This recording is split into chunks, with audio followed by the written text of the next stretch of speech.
ఈ రోజున స్వామివారిని ఎవరైతే దూర్వాంకురాలతో పూజిస్తారో వారు ఎటువంటి కోరికలకైనా కూడా స్వామివారు నెరవేరుస్తారు. కనుక స్వామివారికి దూర్వాంకురాలు అంటే ఎంతో ప్రీతిపాత్రమని మనకందరికీ కూడా తెలిసిందే. ఇక వాటి గొప్పతనము, దూర్వాంకురాల మహత్యం గురించి తెలుసుకుందాము. పూర్వము దక్షిణ దేశంలో అవంతి అనే నగరం ఉండేది. దాన్ని సులభుడు అనే రాజు పరిపాలించేవాడు.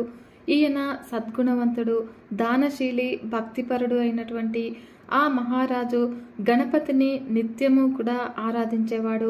ఇక అతడి భార్య పేరు సుముద్ర. ఈమె మహాపతివ్రత, భర్తకి అన్ని విషయాల్లో కూడా సహకరించే ఉత్తమ ఇల్లాలు. నిత్యము దేవ బ్రాహ్మణ అతిథుల్ని పూజిస్తూ ఉండేది. ఒక రోజున సులభుడు అతడి భార్యతో కలిసి పురాణ శ్రవణాన్ని చేస్తూ ఉన్నాడు. ఇక ఆ సమయంలో బాగా చిరిగిన మాసిన వస్త్రాలతో మధుసూదనుడు అనే బీద బ్రాహ్మణుడు అక్కడికి వచ్చి భిక్షను యాచించాడు. అప్పుడు రాజు అతడి వాలకాన్ని చూసి గట్టిగా నవ్వి అవమానించాడు.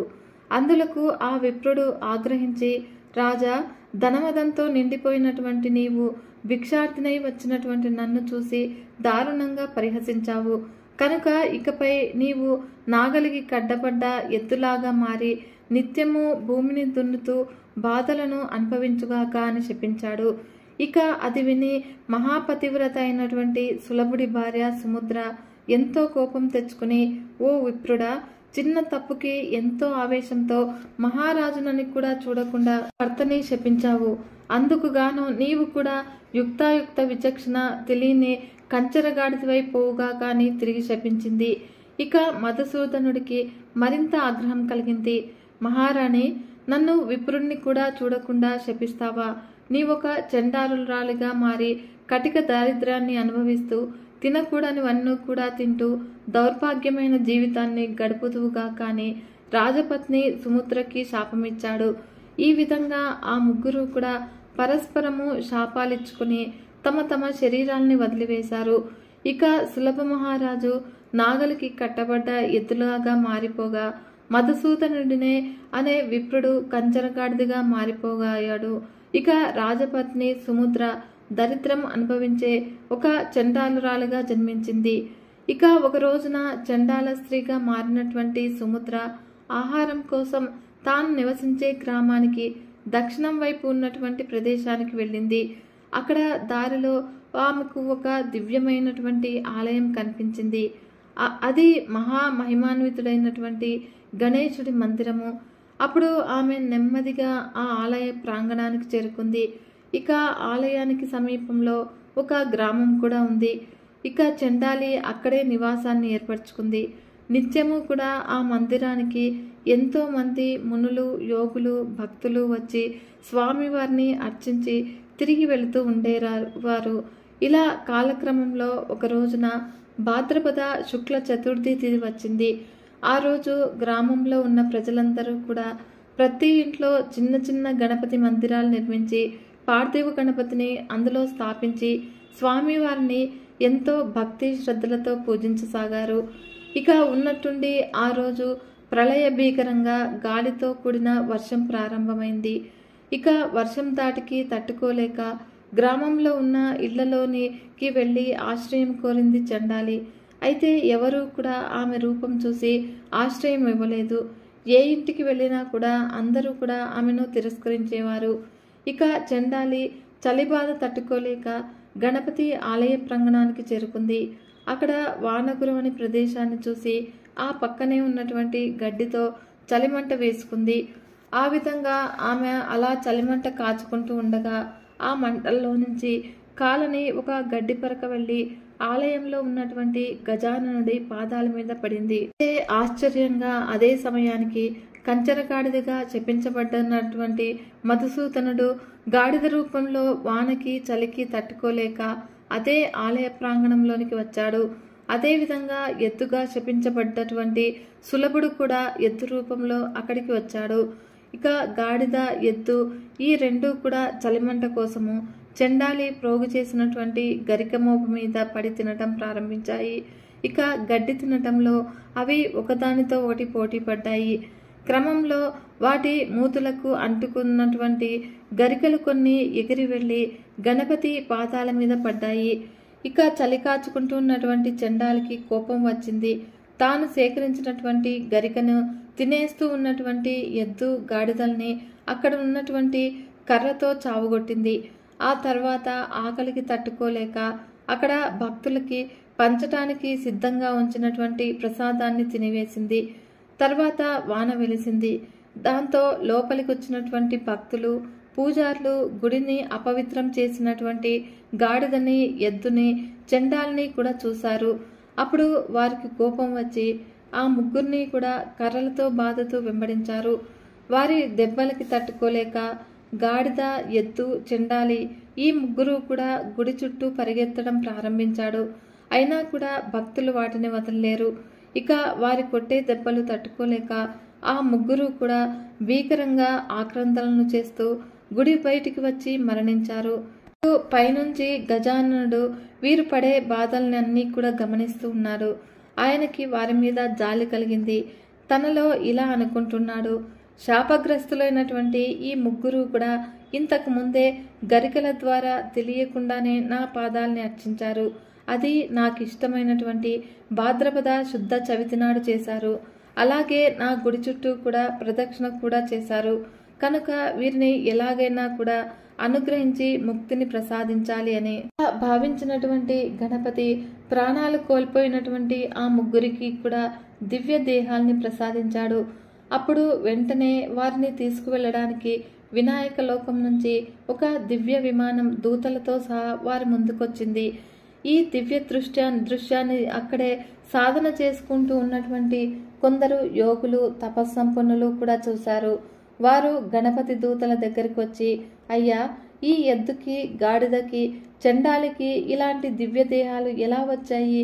ఎంతో కాలం నుంచి కూడా గణపతిని ఆరాధిస్తూ ఉన్నటువంటి మాకు లభించని అనుగ్రహము వీరికి ఎలా లభించింది? మేమంతా కూడా చాలా కాలంగా నిరాహారులమై తీవ్రమైన తపస్సు చేస్తూ ఉన్నాము. మరి మాకెప్పుడు కూడా ఆ గజాననుడి కరుణ లభిస్తుంది అని ప్రార్థించారు. గణపతి దూతలు వారితో ఇలా చెప్పడం ప్రారంభించారు. ఓ యోగులారా, గజాననుడి మహిమల్ని వర్ణించడము 1000 తలలున్నటువంటి ఆదిశేషుడికి కూడా సాధ్యం కాదు. నిత్యము కూడా బ్రహ్మేంద్రాది సమస్త దేవతలు ఏ వేద మంత్రాలతో ఎవరిని స్తుతిస్తూ ఉంటారో అలాంటి గజాననుడి మహిమల్ని వర్ణించడము ఎవరికీ కూడా సాధ్యం కాదు. అలాంటి గజాననుడికి అత్యంత ప్రీతిపాత్రమైనది దూర్వాంకురము. ఈ దూర్వాంకురాన్ని స్వామివారికి సమర్పిస్తే కలిగే ఫలము అనంతంగా ఉంటుంది. అది ఎన్నో దానాలతో, వ్రతాలతో, తపస్సులతో పొందినటువంటి ఫలాల కన్నా కూడా ఎంతో గొప్పది. దీని గురించి ఒక ప్రాచీన గాథ ఉంది. దాన్ని చెబుతూ ఉన్నాము, వినండి అంటూ. పూర్వము ఒకప్పుడు నారద మహర్షి ఇంద్రలోకానికి వెళ్ళగా ఇంద్రుడు ఆయన్ని సముచితంగా సత్కరించి అర్ఘ్యపాద్యాదుల్ని సమర్పించి సుఖాసీనుణ్ణి చేశాడు. ఇక నారదుడు ప్రశాంతంగా కూర్చున్నాక ఆయనతో, మహర్షి, గణనాథునికి దూర్వాంకురాలు అంటే ఎంతో ప్రీతి అని విన్నాను. వాటి గొప్పతనం ఏమిటి? ఎందుకవి స్వామివారికి ప్రీతిపాత్రమైనాయి?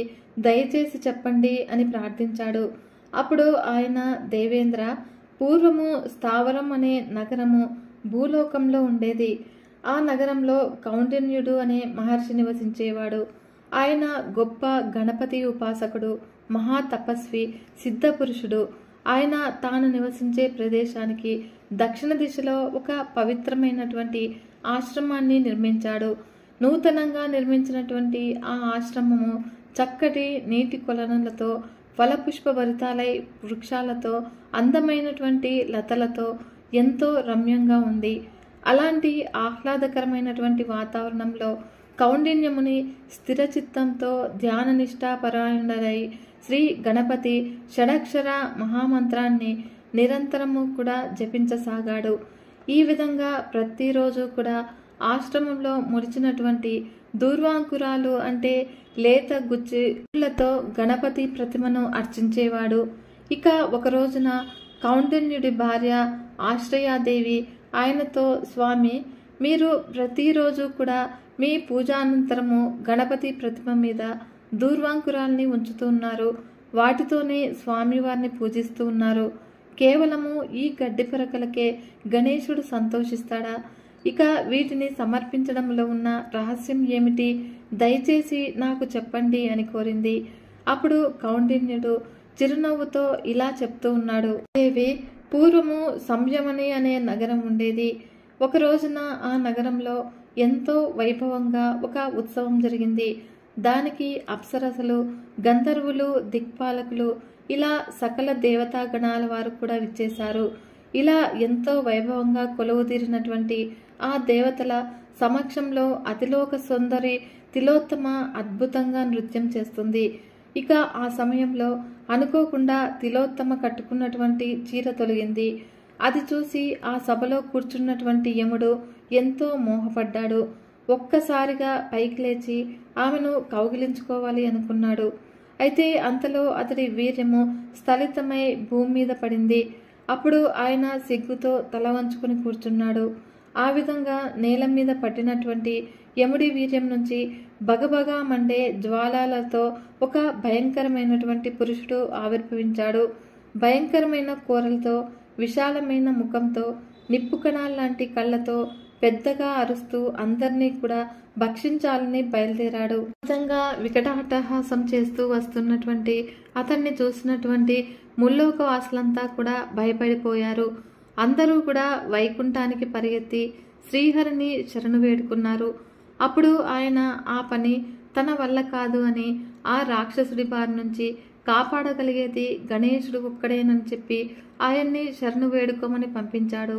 అప్పుడు దేవతలంతా కూడా తిరిగి గణేశ లోకానికి వెళ్ళి ఆయన్ని భక్తి శ్రద్ధలతో స్తుతించారు. సమస్త విఘ్నాల్ని కూడా హరించేవాడు, సమస్త విఘ్నస్వరూపుడు, సర్వానికి కూడా సాక్షిభూతుడు, సర్వస్వరూపుడు, కరుణా సముద్రుడు, జగత్తుని పరిపాలించేవాడు, పరిపూర్ణమైన తపస్వరూపుడు, సర్వసంహారకుడు, వేద వేదాంగాలు తెలిసినవాడు, వేదస్వరూపుడు అయినటువంటి ఓ గణేశ, నీకు వందనము. సంకటాలని కూడా తీర్చే దయాస్వరూప, వరద ప్రదాయక, నీకు భక్తితో సమర్పిస్తూ ఉన్నాం స్వామి. నీకన్నా మాకు వేరే దిక్కు లేదు. నీవు తప్ప మమ్మల్ని ఎవరు రక్షిస్తారు? ఉన్నట్టుండి ఈ అకాల ప్రళయం దాపురించింది. ఈ దుష్టరాక్షసుడు మమ్మల్ని చంపాలి అని చూస్తూ ఉన్నాడు. కనుక ప్రభు, దేవదేవ, మమ్మల్ని అందరినీ కూడా మృత్యుభయం నుంచి కాపాడు తండ్రి. నీ పాదాల్ని శరణు వేడుకుంటూ ఉన్నాము అంటూ దీనాతి దీనంగా కూడా అంతా దేవతలంతా కూడా ప్రార్థించారు. అలా దేవతల ప్రార్థనని విన్న గజాననుడు వెంటనే వారికి బాలగణపతి రూపంలో సాక్షాత్కరించాడు. దేవతలారా, భయపడకండి, మీ అందరికీ కూడా అభయాన్నిస్తూ ఉన్నాను అని వారికి ధైర్యం చెప్పాడు. అప్పుడు దేవతలంతా కూడా బాలగణపతిని చూసి ఎంతో భక్తి ప్రపత్తులతో ఆయనకి సాష్టాంగ నమస్కారం చేశారు. గజానన, ఈ బాలస్వరూపం ఏమిటయ్యా? మేమింతవరకు కూడా ఇలాంటి అవతారాన్ని దర్శించలేదు. ఇంత అందమైన బాలుడి రూపంలో ఎందుకు అవతరించావు ప్రభు? మహాభయంకరాకారంలో ఆ రాక్షసుడు మమ్మల్ని భయపెడుతూ ఉంటే నీవిలా చిన్న పిల్లవాడి రూపంలో వచ్చావే. అయ్యో, నిన్నే నమ్ముకున్నామే. ఇంత చిన్న రూపంతో మమ్మల్ని ఎలా కాపాడుతావు స్వామి అంటూ ఎంతో ఆందోళన పడ్డారు. అలా వారి భయాన్ని చూసి చిన్నగా నవ్వుకున్నటువంటి బాలగణపతి వారితో అంటూ ఉన్నాడు. దేవతలారా, నేను కావాలనే కోరి ఈ బాలగణపతి రూపాన్ని ధరించాను. మీరు అలానే చూస్తూ ఉండండి, మీ కార్యం నేను నెరవేరుస్తాను. ముందు మీరంతా కూడా వెళ్ళి ఆ రాక్షసుణ్ణి ఇక్కడికి వచ్చేలాగా ప్రేరేపించండి. తర్వాత జరగాల్సిందంతా కూడా నేను చూస్తాను అని పలికాడు. ఆ విధంగా గణపతి మాటలు విన్నప్పటికీ కూడా దేవతల్లో కొందరికి ధైర్యం చిక్కలేదు. ఆ రాక్షసుడు చూస్తేనేమో పెద్ద పర్వతంలాగా ఉన్నాడయే, ఇక ఈయనేమో పసిబాలుడి రూపంలో కనిపిస్తూ ఉన్నాడు. ఎలా వాణ్ణి సంహరిస్తాడు, మనల్ని ఎలా రక్షిస్తాడు అని సందేహించారు. ఇక అంతలోనే దిక్కులు పిక్కటిల్లేగలాగా అరుస్తూ గాలాగ్ని స్వరూపుడైనటువంటి మహారాక్షసుడు వారి ముందు ప్రత్యక్షమయ్యాడు. ఇక వాణ్ణి చూసి దేవతలంతా కూడా హాహాకారాలు చేస్తూ తలో దిక్కుకి కూడా పరిగెత్తారు. అప్పుడు దేవతలతో పాటు మునులు, మహర్షులు కూడా పరుగులు లంకించుకున్నారు. ఇక అది చూసి ఆ రాక్షసుడు వాళ్ళని పట్టుకోవాలి అని వెంబడించాడు. అప్పుడు వెంటనే బాలరూపంలో ఉన్నటువంటి గణపతి అతడి దారికి అడ్డంగా నిలబడ్డాడు. పిల్లవాడి రూపంలో నిల్చొని ఉన్నటువంటి గణపతిని చూసి ఆ కానాలన రాక్షసుడు ఆశ్చర్యపోయాడు. అంతలోనే తన దారికి అడ్డుగా ఎంతో ధైర్యంగా నిల్చొని ఉన్నందుకు అతడికి ఆగ్రహం వచ్చింది. ఒక్కసారి తన పాదాలతో భూమిని చర్చాడు. ఇక ఆ చర్యకి భూమి గడగడా వణికిపోయింది. వెంటనే భీకరంగా అరిచాడు. ఇక ఆ ధ్వనికి పర్వతాలన్నీ కూడా వణికిపోయాయి. సముద్రాలు పొంగి ప్రవహించాయి. ఒక్కసారి ప్రచండంగా గాలి వీచింది. మహావృక్షాలు సైతం కూడా నేల కొరుగాయి. ఇక ఇదంతా కూడా జరుగుతున్నట్టు బాలగణపతి మాత్రం ఏమాత్రమూ చలించలేదు. అలాగే స్థిరంగా నిలబడి తన చిన్న చేతులతో మహాబలవంతుడైనటువంటి ఆ అసురుణ్ణి ఒక్కసారి అవలీలగా పైకి లేపి అందరూ చూస్తుండగానే అమాంతం మింగేశాడు. ఇక ఆ అద్భుతాన్ని చూసినటువంటి దేవతలంతా కూడా హర్షధ్వానాలు చేశారు. బాలగణపతికి నమస్కరించి స్తుతించారు. ఈ విధంగా బాలగణపతి ఉదరంలోనికి చేరినటువంటి రాక్షసుడు లోపలే దగ్ధమైపోయాడు. దాంతో బాలగణపతి శరీరమంతా కూడా ఒక్కసారిగా వేడెక్కిపోయింది. ఇక ఈ విషయం గ్రహించినటువంటి దేవేంద్రుడు చల్లదనం కోసము స్వామివారికి చంద్రకళని బహూకరించగా ఆయన దాన్ని వెంటనే తన నుదుటి మీద ధరించాడు. దానితో ఫాలచంద్రుడుగా కీర్తించబడ్డారు. ఆ తర్వాత శ్రీహరి పరమ కోమలమైనటువంటి చల్లటి పద్మాన్ని సమర్పించాడు. అవి స్వీకరించినటువంటి గణపతి పద్మహస్తుడయ్యాడు. అప్పుడు వరుణదేవుడు వచ్చి అమృత జలంతో స్వామివారిని తడిపాడు. శంకరుడొచ్చి శేషుణ్ణి బహుకరించగా స్వామి దాన్ని తన నడుముకు చుట్టుకుని వ్యాళబద్ధుడయ్యాడు. ఇక అయినా కూడా గణపతి తాపం చల్లారలేదు. ఆ సమయంలో సమస్త లోకాల్లో ఉన్నటువంటి 8,800 మంది మునీశ్వరులు, మహర్షులు, తపస్సులు మూకుమ్మడిగా వచ్చి ఒక్కొక్కరు 21 దూర్వాంకురాల చొప్పున స్వామివారికి భక్తి శ్రద్ధగా సమర్పించారు. ఇక గణపతి వాటన్నింటినీ కూడా వంటి మీద ధరించారు. దానితో ఆయన శరీర తాపము పూర్తిగా చల్లారింది. విధంగా దేనితో చల్లారని గణేశుడి శరీర తాపము కేవలము దూర్వాంకురాల వల్ల చల్లబడటంతో దేవతలంతా కూడా ఆనాటి నుంచి గణేశుణ్ణి దూర్వాంకురాలతో పూజించసాగారు.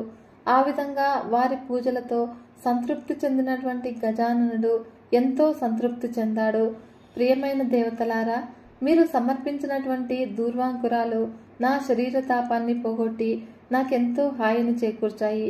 కనుక ఇవంటే నాకు ఎంతో ఇష్టము.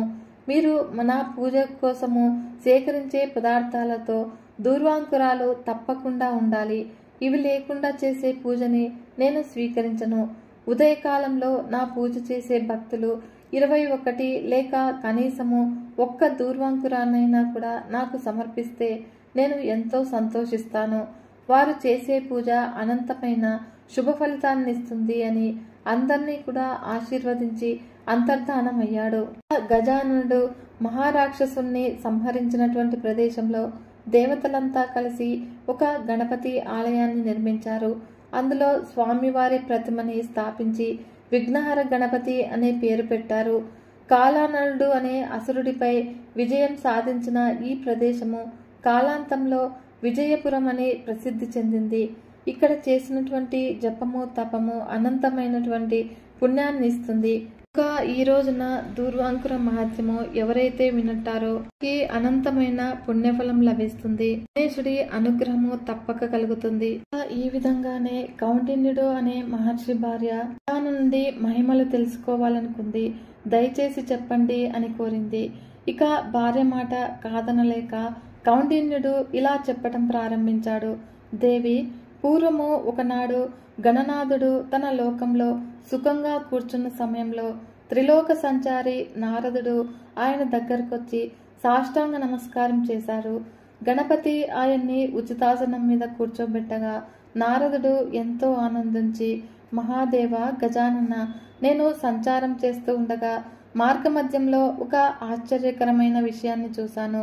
దాన్ని తమకు చెప్పి వెళదాము అనే ఇక్కడికి వచ్చాను అని అన్నాడు. అప్పుడు గణపతి చిరునవ్వుతో, ఇంకా ఆలస్యం దేనికి, చెప్పండి మహర్షి అని అనుమతినిచ్చాడు. ప్రభు, భూలోకంలో మిథిల అనే నగరాన్ని జనకుడు అనే మహారాజు పరిపాలిస్తూ ఉన్నాడు.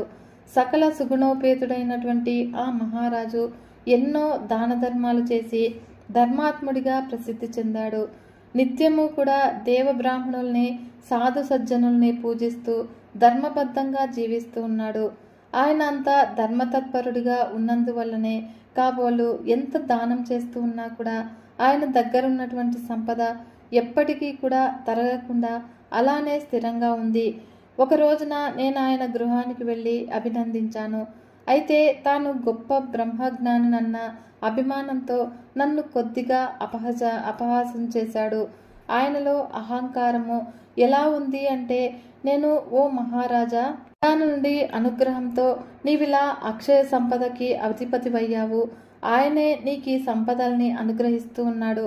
నీవు ఎంతో ధన్యుడవయ్యా అని అనగానే గర్వంతో నిండినటువంటి జనకుడు, నారద మహర్షి, నేనే ముల్లోకాల్లో ఉన్నటువంటి ఏకైక ధర్మాత్ముణ్ణి, మహాదాతని, మహాభోగిని, నన్ను మించిన వాళ్ళు ఎవ్వరూ కూడా లేరు అని ఈ స్వరంతో నా ప్రమేయంతోనే జరుగుతుంది. ఎందుకంటే నా దగ్గర ఎంతో గొప్పదైన బ్రహ్మజ్ఞానం ఉంది. అందుకే ఈ అన్నింటికీ కూడా కర్త, కర్మ, క్రియ అన్నీ కూడా నేనే అని అన్నాడు. ఇక ఆ మాటలు విని నాకు కోపం వచ్చింది. జనక మహారాజా, నీ మాటలు తప్పు.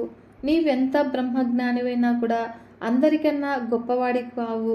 ఆ అహంకారం నీకు తగదు. సృష్టి స్థితి లయకారకుడు ఆ గణేశ్వరుడే. ఆయన తప్ప మరెవ్వరూ కూడా లోకంలో సర్వజ్ఞుడు కాలేరు. అన్ని గొప్ప కార్యాలు కూడా కేవలము నేనొక్కడినే చేస్తున్నాను అని, నాకు సాటి మరో ఎవరూ కూడా లేరు అని దంబాలు పలుకుతూ ఉన్నావు. ఇది తప్పు. త్వరలోనే నీ తప్పు నీవు తెలుసుకునే రోజు వస్తుంది, జాగ్రత్త అని హెచ్చరించాను. ఇక ఆ విషయాన్నే మీకు చెబుదాము అని వచ్చాను ప్రభు అని నారదుడు వినాయకుడి దగ్గర నుంచి వీడుకోలు తీసుకుని తిరిగి వెళ్ళిపోయారు. ఆ విధంగా జనకుడి గురించి నారదుడు చెప్పి వెళ్ళిపోయాక గజాననుడు జనకుణ్ణి పరీక్షించాలి అని భూలోకానికి వెళ్ళాడు. ఒళ్ళంతా కూడా కురుపులతో రక్తం కారుతూ బాగా చిరిగిపోయినటువంటి వస్త్రాలను ధరించి ఒక కురీపి అయినటువంటి బీద బ్రాహ్మణుడి వేషంలో నెమ్మదిగా జనకుడి రాజమందిరం దగ్గరికి చేరుకున్నాడు.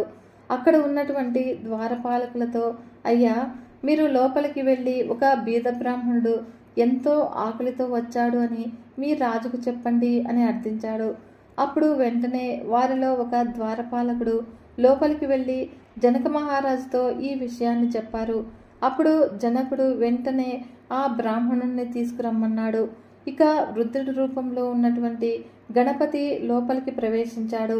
నుంచే ఒళ్ళంతా కురుపులతో దుర్వాసన వెదజల్లుతూ వస్తున్నటువంటి వృద్ధుడిని చూసి, ఆహా, ఎవరితడు, ఇంత జుగుప్సాకరంగా ఉన్నాడేమిటి? బహుశా నన్ను పరీక్షించటానికి పరమేశ్వరుడు ఏమైనా ఈ రూపంలో వచ్చాడేమో. ఏది ఏమైనా ఇతడి ఆకలి తీర్చి సంతృప్తి పరచాలి అని అనుకున్నాడు జనకుడు. ఆ వృద్ధుడు జనకుడి దగ్గరికి వచ్చి, జనకరాజేంద్ర, నీవెంతో ధర్మాత్ముడివి, దానశీలివి అని విన్నాను. ఎంతో కాలంగా తీవ్రమైన ఆకలితో బాధపడుతూ ఉన్నాను. కనుక దయచేసి నా కడుపు నింపు. నీకు 100 యాగాలు చేసినంత పుణ్యం లభిస్తుంది అని అన్నాడు. అప్పుడు జనకుడు వెంటనే పరిచారకుల్ని పిలిచి వృద్ధుడికి కావలసినంత భోజనం పెట్టి పంపించమని ఆజ్ఞాపించాడు. అలా వారు వృద్ధుడిని తీసుకువెళ్ళి శుభ్రంగా అతడికి స్నానం చేయించి నూతన వస్త్రాలనిచ్చి తమతో పాటు భోజనశాలకు తీసుకువెళ్లారు. ఇక వంటవారిని పిలిచి షడ్రసోపేతంగా అన్ని రకాల ఆహార పదార్థాలని కూడా ఏర్పాటు చేశారు. అప్పుడు వృద్ధుడు వాటన్నింటినీ కూడా కేవలం 1 నిమిషంలోనే ఆరగించేశాడు. బాగా ఆకలిగా ఉన్నాడు కాబోలు అనుకుని తిరిగి పెద్ద అన్నపురాశిని ఆహార పదార్థాలని పెట్టించగా వాటిని కూడా 1 ముద్దగా చేసుకుని తినేశాడు. విధంగా 10,000 మందికి సరిపడా ఆహార పదార్థాలని తినేసిన వృద్ధుడు ఇంకా ఇంకా కావాలి అని అడిగాడు. ఈ వింతకు ఆశ్చర్యపోయినటువంటి వంటవాళ్ళు రాజ్యంలో ఉన్నటువంటి వంటవాళ్ళందరినీ కూడా రప్పించి ఎన్నో పదార్థాలని వండించి వడ్డించారు. అయినా కూడా వృద్ధుడి ఆకలి మాత్రం తీరలేదు. పెట్టింది పెట్టినట్లుగా తినేస్తూ ఉన్నాడు. ఇక వంటశాలలో ఉన్న బియ్యమంతా కూడా అయిపోయింది. ఎన్నో రోజుల వంట కోసం దాచినటువంటి ఆహార పదార్థాలు కూడా తరిగిపోయాయి. వంట వాళ్ళు పరిగెత్తుకెళ్లి జనక మహారాజుతో ఈ విషయం చెప్పారు. మహారాజా, ఆ వృద్ధుడు ఎవడో మనల్ని సర్వాన్ని కూడా మింగేసేలాగా ఉన్నాడు. మీరేమో అడిగినంత తృప్తిగా పెట్టమని ఆజ్ఞాపించారు. మన దగ్గరున్నటువంటి పదార్థాలన్నీ కూడా అయిపోయాయి. ఇప్పుడేం చేయమంటారు అని అడిగాడు. అప్పుడు జనకుడు ఈ వింతకి ఆశ్చర్యపోతూ, సరే, మీరు మన రాజ్యంలో ఇంటింటికి కూడా భటుల్ని పంపించి వారి దగ్గరున్నటువంటి ధాన్యాన్నంతా కూడా తెప్పించి అతడి ఆకలి తీర్చండి అని ఆజ్ఞాపించాడు. వంట వాళ్ళు వెంటనే భటుల్ని పంపించి రాజ్యంలో ఉన్నటువంటి ధాన్యమంతా కూడా తెప్పించి బియ్యం చేసి ఆ వృద్ధునికి వడ్డించారు. అంతా కూడా అవలీలగా తినేసి ఇంకా తృప్తి తీరలేదు అన్నాడు. ఇక వంటవారు ఇక మా వల్ల కాదు అని చెప్పగా వృద్ధుడు జనకుడి దగ్గరికి వెళ్ళాడు. ఏమయ్యా జనక మహారాజా, ఇక నీవేం పెట్టలేవా అని అడగగానే జనకుడు అవమాన భారంతో తల వంచుకున్నాడు. సరే, నే వస్తా అని ఆ వృద్ధుడు రాజమందిరం విడిచి నగరంలోనికి వచ్చాడు. ఇక అక్కడ ఉన్న ఇళ్లకి భిక్షాటనకి వెళ్ళగా అందరూ కూడా అతడితో, అయ్యా, మా ఇంట్లో ఉన్నటువంటి ధాన్యాన్నంతా కూడా రాజభటులు తీసుకువెళ్ళిపోయారు. మాకే సరిగ్గా తినటానికి లేదు. నీకిక ఎలా పెట్టగలము? మరో ఇంటికి వెళ్ళు అని పంపించేశారు. వృద్ధుడి రూపంలో ఉన్నటువంటి గజాననుడు వారితో, మిథిలా నగర ప్రజలరారా, మీరు రాజు గొప్ప అన్నదాత అనే పేరు విని నా ఆకలి తీర్చుకుందాము అని వచ్చాను. ఆయన ఎంత పెట్టినా కాడ నాకు తృప్తి కలగలేదు. కడుపు నిండకుండా నేను ఎక్కడికి వెళ్తాను అని ఆ నగరంలోనే అన్ని వీధులు కూడా తిరగసాగాడు. అలా తిరుగుతూ ఒక వీధిలో ఉన్నటువంటి ఇంట్లోకి ప్రవేశించాడు. ఎప్పుడు లోపల ఆ వృద్ధుడికి ఏ రకమైనటువంటి వంట సామాగ్రి కూడా కనిపించలేదు. ఆ ఇంట్లో విరోచన, త్రిలోచనలు అంటే దంపతులు ఉన్నారు. వారు కడు బీదవారు. వారింట్లో కనీసము కూర్చోడానికి కూడా పీట కూడా లేదు. రోజు కూడా నేల మీదే కూర్చుంటారు. కట్టుకోవడానికి సరైన బట్ట కూడా లేక చిరిగిన వస్త్రాల్ని ధరించారు. ఎవరిని అడుక్కోకుండా కేవలము అయాచితంగా లభించినటువంటి ఆహారాన్నే తినేవారు. ఒకవేళ ఎవరు కూడా ఆహారం ఇవ్వకపోతే ఆ రోజు కేవలం నీళ్లు తాగి కడుపు నింపుకునేవారు. ఆ విధంగా వారి ఇల్లంతా కూడా చాలా అపరిశుభ్రంగా ఈగలతో, దోమలతో నిండిపోయింది. ఆ ఇంట్లో ఒక అందమైన గణపతి ప్రతిమ ఉంది. తమకు ఎన్ని కష్టాలు వచ్చినా కూడా నిత్యము ఆ ప్రతిమని భక్తితో పూజించేవారు.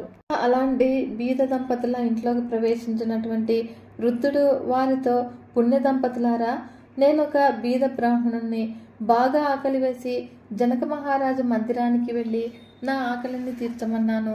అందుకైన సరేనని నా ఆకలి పూర్తిగా తీర్చలేకపోయాడు. అందుకే తృప్తిగా తినటానికి ఇలా అన్ని వీధులు కూడా తిరుగుతూ మీ ఇంటికి వచ్చాను. మీ ఇంట్లో ఏదైనా ఉంటే పెట్టండి అని అన్నాడు. ఇక ఆ మాటలు విని ఆ బీద దంపతులు ఆశ్చర్యపోయారు.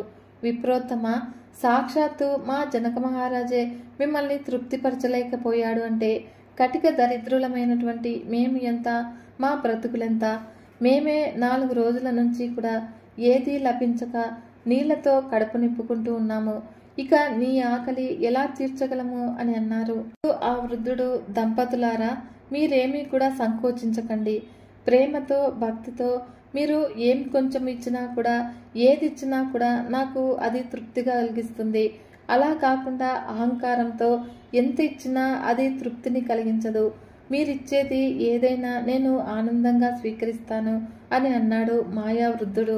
ఆ దంపతులు, విప్రోత్తమ, మా దగ్గర నీవు తినడానికి తగిన పదార్థమేమీ కూడా లేదు. ఈరోజు ఉదయము మా ఇష్టదైవమైనటువంటి గణనాథుణ్ణి పూజించడానికి దూర్వాంకురాల్ని తెప్పించాము. వాటితో పూజ చేయగా ఒక్క దూర్వాంకురం మాత్రం మిగిలింది అని అన్నారు. మరేం పర్వాలేదు, నాకు ఆ దూర్వాంకురాన్ని ఇవ్వండి. భక్తితో మీరిచ్చినటువంటి ఒక్క దూర్వాంకురమే నాకెంతో సంతృప్తిని కలిగిస్తుంది అని అన్నాడు. ఇక ఆ విధంగా మాయావృద్ధుడు చెప్పగానే వీరోచన లోపలికి వెళ్ళి దూర్వాంకురాన్ని తెచ్చి ఆయనకిచ్చింది. ఇక అది గ్రహించి వృద్ధుడు ఎంతో సంతృప్తి చెందాడు. ఎంతో భక్తితో ఆ ఇల్లాలు ఇచ్చినటువంటి దూర్వాంకురాన్ని షట్రసోపేతమైన విందులాగా భావించి స్వీకరించడంతో వృద్ధుడి ఆకలి చల్లారిపోయింది. అప్పుడు గజాననుడు తన మాయావృద్ధుడి రూపాన్ని వదిలేసి నిజరూపంతో ప్రత్యక్షమయ్యాడు. 4 చేతుల్లో కమలాన్ని, పరశువుని, పద్మమాలని, దంతాన్ని ధరించి ఎన్నో రకాల దివ్యాభరణాలతో వెలుగొందుతూ నిలిచినటువంటి గజాననుడు తన మృదుమధురమైన స్వరంతో, పుణ్యదంపతులారా, మీ భక్తి శ్రద్ధలు నా హృదయానికి ఎంతో తృప్తిని కలిగించాయి. తినటానికి తిండి లేకపోయినా కూడా ఏనాడో మీరు నా పూజని మానలేదు. నేటితో మీ కష్టాలు తొలగిపోయాయి. ఏం కావాలో కోరుకోండి, ప్రసాదిస్తాను అని అన్నాడు. అప్పుడు ఆ దంపతులు, స్వామి గజానన, ఈ ఘోర సంసార బాధల నుంచి మాకు విముక్తిని ప్రసాదించు. తిరిగి మేము ఏ జన్మనెత్తినా కూడా అక్కడ జన్మించిన నీ చరణ కమలాల మీద భక్తి శ్రద్ధలు స్థిరంగా ఉండేలాగా అనుగ్రహించు. ఇంతకు మించి మాకు ఏ కోరిక లేదు స్వామి అని వినయంగా అన్నారు ఆ దంపతులు. అప్పుడు గజాననుడు, తదాస్తు, మీరు కోరినట్లే జరుగుగా కానీ ఆశీర్వదించి అక్కడి నుంచి అంతర్ధానమయ్యాడు గజాననుడు. దేవి, విన్నావు కదా దూర్వాంకురం మహిమ ఎంత గొప్పదో. ఎన్ని భక్షభోజ్యాల్ని, అన్నపానీయాల్ని స్వీకరించిన తృప్తి చెందని గణేశుడు భక్తితో సమర్పించినటువంటి ఒక్క దూర్వాంకురంతో ఎంతో సంతృప్తి చెందాడు. పరమ పవిత్రమైనటువంటి ఈ దూర్వాంకుర వృత్తాంతం గురించి చదివినా విన్నా అనంతమైన పుణ్యఫలంతం కలుగుతుంది. వారికి ఐహిక ముహిక ఫలాలు సంప్రాప్తిస్తాయి. చివరికి గణేశుడి సాయుధ్యం లభిస్తుంది. విన్నారు కదా ఫ్రెండ్స్, ఆ గణేశుడి అనుగ్రహము మనందరిపైన ఉండాలని మనస్ఫూర్తిగా కోరుకుంటున్నాను. ఈ వీడియో కనుక మీకు నచ్చినట్లయితే ఒక చిన్న లైక్ చేసి మన ఛానల్ని ఇంతవరకు సబ్స్క్రైబ్ చేసుకోకుంటే సబ్స్క్రైబ్ చేసుకుని సపోర్ట్ ఇవ్వండి ఫ్రెండ్స్. మరొక మంచి వీడియోతో మీ ముందుకు వస్తాను. అంతవరకు సెలవు. నమస్కారం.